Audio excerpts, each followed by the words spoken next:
Imagine this. It's late at night and you're alone, scrolling through your computer when a strange file appears in your inbox. A private link, no context, just the word grievance and a warning to watch alone. You open it, expecting to experience something disturbing, something unsettling. But what you find goes beyond any horror movie you've ever seen. As the film plays, you notice something impossible. Your sister, long buried, staring back at you. What follows is a descent into terror as you realize the film isn't just a story. It's a glimpse into something far darker, something that knows more about you than it should. And now, it's watching you. Hello, everyone. Welcome to Dusky Nights, where the shadows whisper and the darkness holds secrets too chilling to ignore. Each story unravels the eerie unknown, pulling you into a world of creeping dread and heart-pounding terror. Subscribe, dim the lights, and let the horrors of Dusky Nights consume you.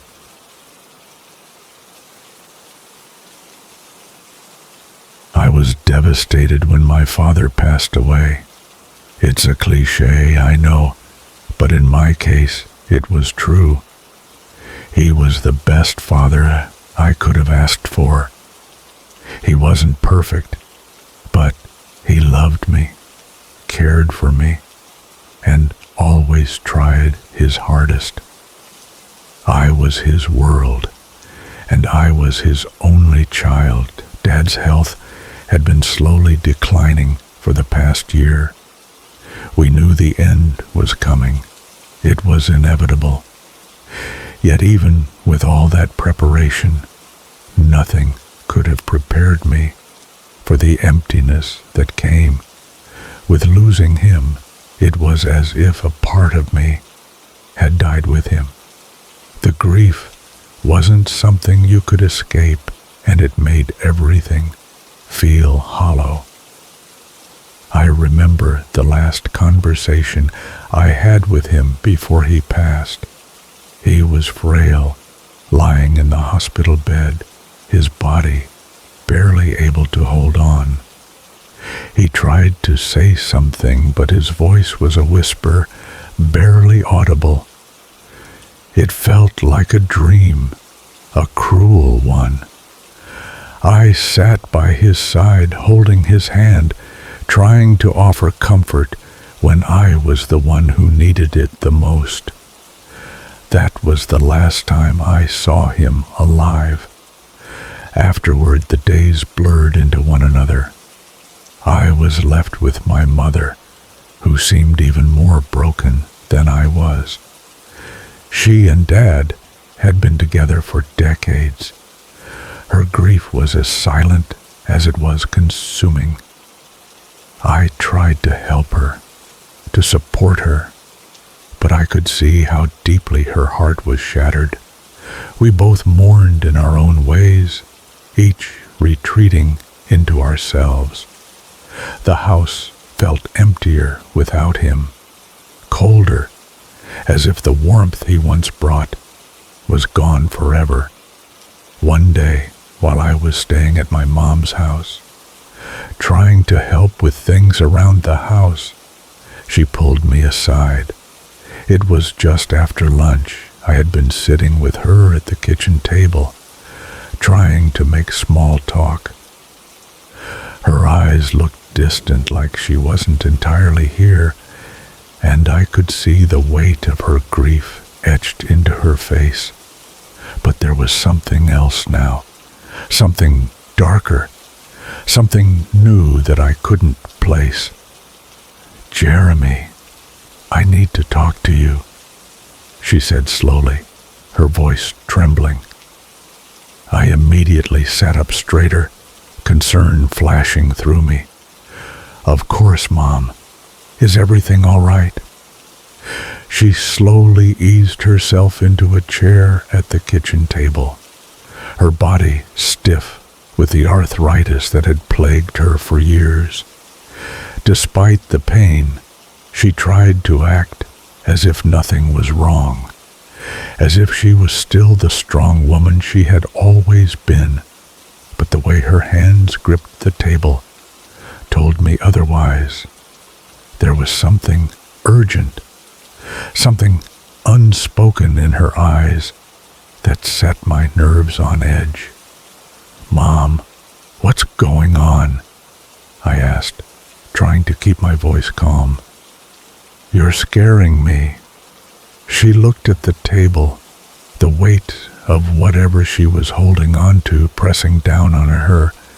I could see her hesitating, unsure whether to continue. But then, after a long pause, she finally spoke. "Well, not exactly," she said, her voice quiet. "Your father, he asked me to do something. He made me promise that if I outlived him, I was to give you these tapes." She motioned to a box on the table, its edges worn, the brown cardboard looking old and faded. I glanced at the box before turning back to her. My heart dropped in my chest. "What do you mean, Mom? What kind of tapes?" Mom's face tightened, her eyes darkening as she gazed down at the box.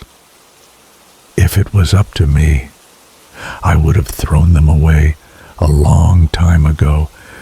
No one needs to see what's on them, Jeremy. But your father's dying wish was that you would have them, and I have to respect that." The words hit me like a punch to the gut.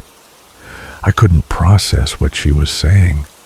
Dad had always been so careful with things, so organized. He'd never mentioned anything about tapes.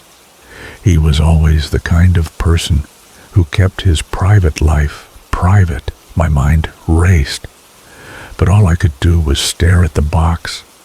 It sat there on the table innocently enough, but I could feel its weight, the secrets it contained pressing down on me. "Mom, what's on these tapes?" I asked, my voice strained. She didn't answer right away. Her eyes flickered toward the box again, her gaze darkening. "I can't say for certain, Jeremy. But please, before you watch them, understand that your father was a different man back then. I don't want these videos to change how you see him. He wasn't the man you knew." A chill ran through me. "What do you mean? What's on them? Is it illegal?" She sighed, her voice breaking with the weight of her emotions. "I don't know, Jeremy. I really don't." My stomach twisted. I was already scared, and now I was terrified. "Okay, so you won't watch them with me? Can I borrow the VHS player and watch them by myself?" She nodded slowly. "Yes, but promise me this. Don't let those tapes change who your father was. I don't want you to hate him for what he did." I took the box, but I had no idea what I was getting myself into. Mom's face was full of sorrow, as though she knew what would come next. She didn't say another word as I left her to be alone with her grief. For months, I left the tapes untouched. The box sat on the shelf, gathering dust as time passed. I was too scared, too confused to even think about watching them. If they were really that shocking, I wasn't sure if I ever wanted to see them. But life went on, and eventually, they slipped from my mind. It wasn't until Emma, my girlfriend, noticed them that I was reminded of their existence. She was sitting in the living room one night, scrolling through her phone, when she glanced at the shelf and saw the box of tapes. "Jay, why do you have a box of VHS tapes?" she asked with a raised eyebrow, crossing her arms. Her tone was teasing, as if she thought I was hiding something. "Have you been watching naughty videos behind my back?" I blinked, caught off guard. "What? No, I haven't even watched them yet. I got those from my dad after he passed." Emma immediately looked apologetic. Her face turned red, her embarrassment clear. "Oh, I'm so sorry. I wouldn't have brought it up if I knew. Do you want to watch them together? I know it's been really tough for you, and I want to support you." I thought about it for a moment, her offer so genuine that it almost made me feel guilty for wanting to do this alone. But I needed to face this. It was something I had to do by myself. "Thanks for the offer. I really appreciate you being here for me. But I think this is something I need to do alone," I said, giving her a small smile. Emma didn't press the issue. She understood, and instead, she pulled me into a hug. "Whenever you're ready, I'm here," she whispered. That night, I decided it was time. It had been long enough. I had to face whatever was on those tapes. The VHS player was old, and it took me longer than I care to admit to set it up. Technology and I have never gotten along, but after struggling for a bit, I finally got everything working. My heart pounded as I picked up the first tape, feeling its weight in my hand. I didn't know what to expect. I sat down on the couch, the room feeling colder than usual, the atmosphere heavy. I inserted the tape into the player and hit play. The screen flickered to life, and for a moment, all I saw was pitch black. A faint rustling sound came from the speakers. Then my father appeared, his face so close to the camera that it made me recoil. He was grinning, an unsettling, manic grin. His eyes were wide, filled with a gleam I had never seen in him before. This wasn't the man who raised me. This wasn't the father I knew. "This is trial number 1, he said, his voice shaking with excitement. "Jeremy, if you're watching this, then I'm probably not around anymore. I don't think anyone will believe this. Hell, I can barely believe it myself, but I think I've made a breakthrough. I think I've discovered the cure for death. That's right, immortality." I leaned forward, my stomach turning. Dad was a medical professional, but immortality? He had never spoken of anything like this before. My hands trembled as I watched, utterly transfixed. Dad stepped off screen, and I could feel my chest tighten. There, on the operating table behind him, was a child. Me. I was lying unconscious on the table, completely unaware of what was happening. Then, Dad returned to the frame, holding a syringe filled with a pitch-black liquid.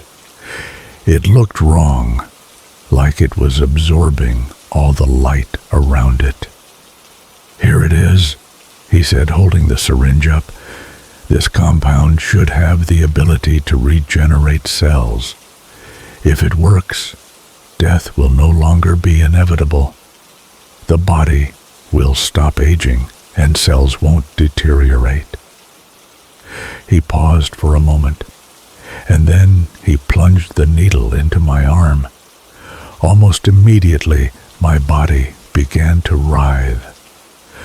I watched in horror as my unconscious self convulsed on the table, and then something worse happened. My eyes snapped open. They were black, completely black. A voice that was not my own came from my lips. It wasn't me, it was something else. "Thank you," I said, my voice distorted. "You've given me a vessel, foolish human." The rest of the tapes played out in a similar way, each one showing Dad's failed attempts to reverse the damage. Each time I would convulse, my body writhing violently on the table. And each time, something dark, something inhuman would laugh at Dad, mocking him.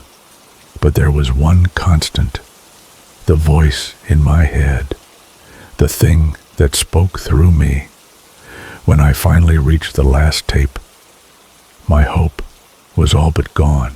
"I'm sorry, Jeremy," Dad's voice cracked on the final tape. "I've failed you." He wiped his eyes, his voice full of guilt. "I never should have tried this. I thought I was helping, but now you carry this curse." And then the screen went black. The months since watching those tapes have been a blur. My memory keeps slipping away.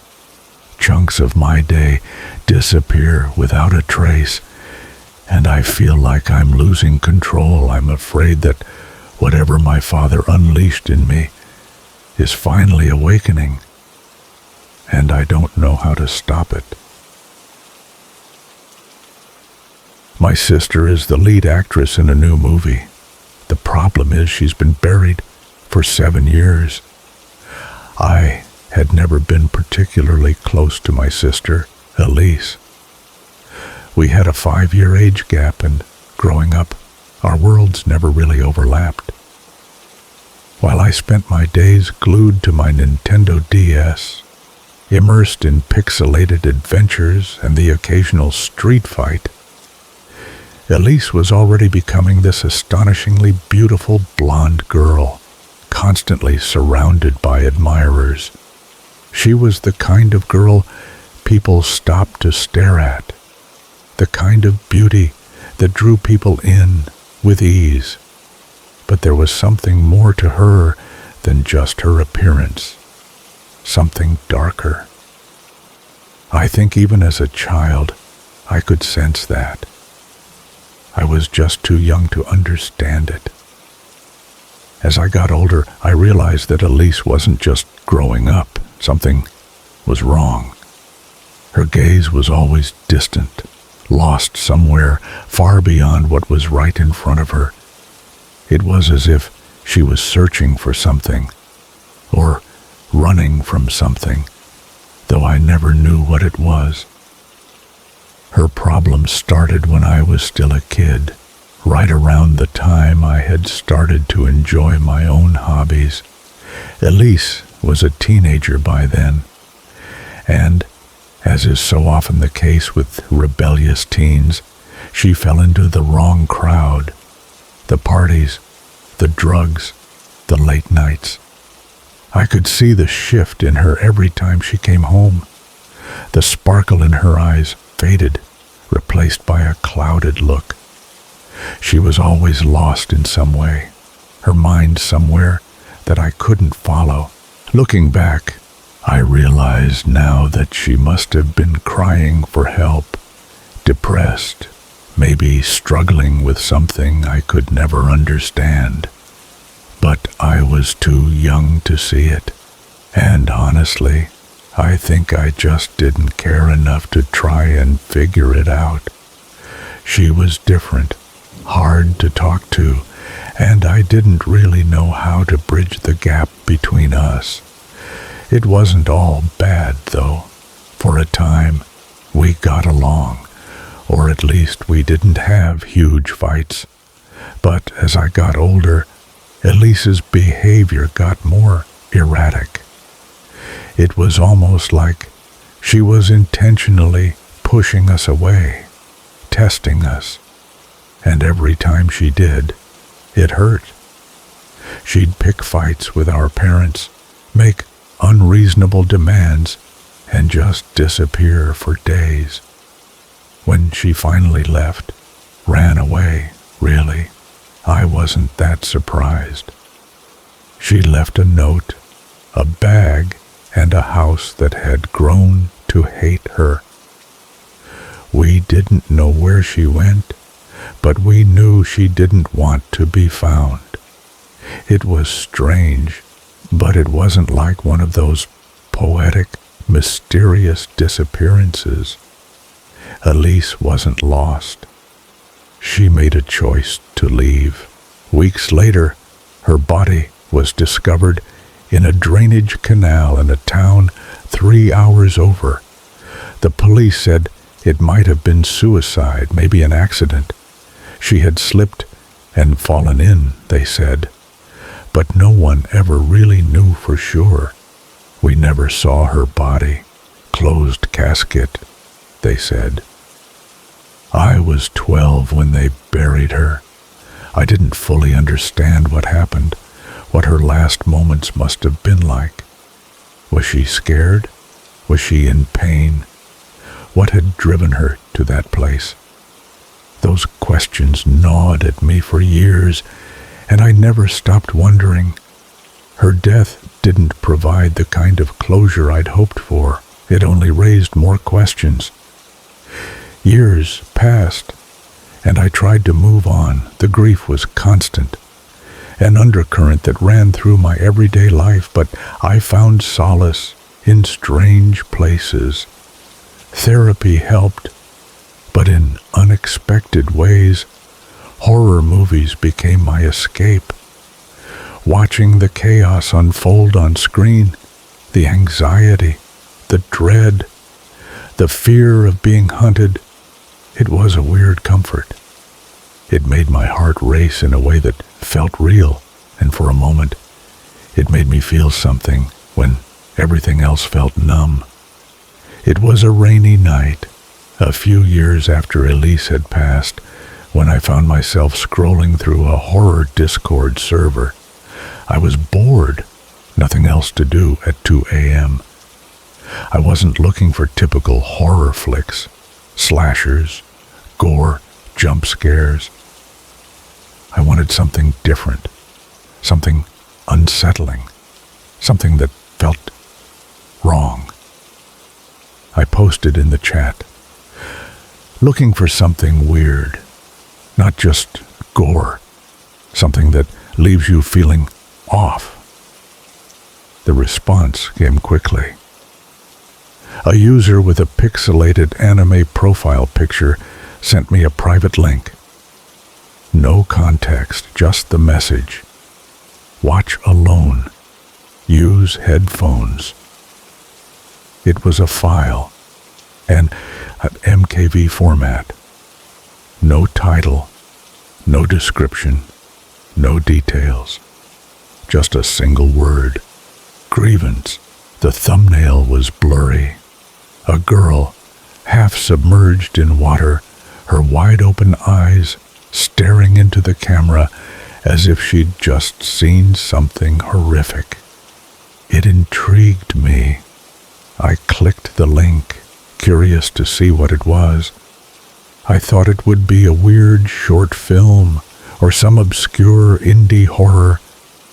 I had no idea what I was getting into. The video started slow, almost unbearably slow. The camera was shaky, but I could hear someone's breath, soft at first, almost imperceptible, but it quickly grew frantic. Whoever was behind the camera was panicking. I could hear the rustling of clothing and the occasional muffled noise as the breathing grew louder, but there was something strange about it. It was as if the person holding the camera was frozen, unable to move. I couldn't see who they were yet. The shot lingered on their feet, their legs tied up. They were trapped. You could hear someone getting closer, the sound of footsteps, each step bringing a sense of dread. After what felt like minutes of build-up, the title finally appeared on screen, Grievance, in an old-fashioned serif font. I leaned in, my heart starting to beat faster. Then, a man appeared on screen, pacing through the grass. The scene cut to black, the sound of a scream cutting through the silence. The scream was so well done, so visceral, that it felt too real. The next cut showed a woman. Her back was turned, her blonde hair the only thing visible. As she struggled, trying to break free, I saw the tattoo on her shoulder, a terrible, poorly done stick and poke. The tattoo, the one Elise had gotten years ago, the crescent moon on her shoulder. I froze. My heart skipped a beat. This couldn't be real. The camera zoomed in on her, and I knew immediately. This was Elise. Her blonde hair, her posture, everything about her screamed Elise. I could see the faint outline of the tattoo, the one that caused so many fights between her and our parents. I couldn't breathe. I sat there, glued to the screen, my mind racing. This wasn't possible. It couldn't be her. Elise was dead. She'd been dead for 7 years, but there she was, in front of me, in the movie. The rest of the film unfolded in a typical revenge narrative. A girl gets killed, comes back from the dead, and haunts her killer. It was a story that had been told 1,000,000 times before, but watching it with Elise's face on the screen, it felt wrong. I felt nauseous. I couldn't stop watching. I couldn't look away. I needed to know what this was. I needed to understand how Elise could be here in this film. After the credits rolled, I spent hours searching the internet for any information about Grievance. There was hardly anything about it. The film was so underground that no one knew the director's name, nor the names of the actors. It was a mystery, a film that slipped through the cracks of the industry. The reviews were glowing, though.